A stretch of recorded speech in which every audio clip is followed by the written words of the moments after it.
د پښتو وایس نیوز چینل درنو لیدونکو سلام ستړي مشئ وخت مو په خیر ښه راغلاست نن ورځې تازه او مهم خبر ته په سر کې یادونه کې که چیرې تاسو زموږ یوټیوب چینل نه وي سبسکرایب کړی د تازه او مهم خبرونو لپاره در سره پښتو وایس نیوز چینل سبسکرایب کړئ.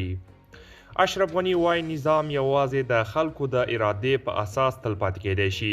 د افغانستان پخوانی ولسمشر محمد اشرف غني وایي تاوتریخوالی او د عمل سختوالی په افغانستان کې ثبات نشي راوستلی او یوازې هغه نظام چې د خلکو د ارادې په اساس منځته راغلی وي تل پاتې کېدی شي. ښاغلي غني خپل پیغام کې ویلي چې افغانستان په تیرو 40 کلونو کې شاته پاتې شوی دی.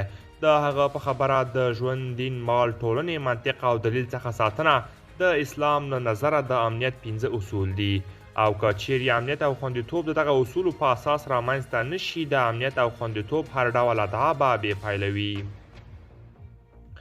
د افغانستان پخوانی ولسمشر محمد اشرف غني په خپل پیغام کې سیاست او حکومتدارۍ ته هم اشاره کړې ده.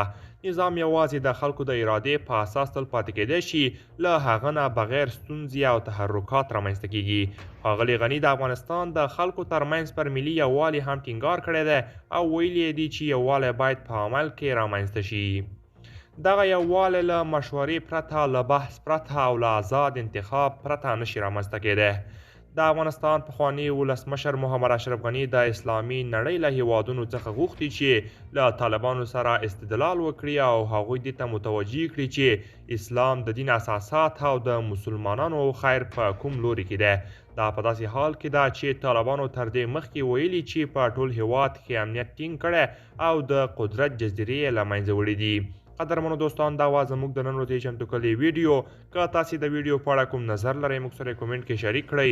تر بیا ښه وخت.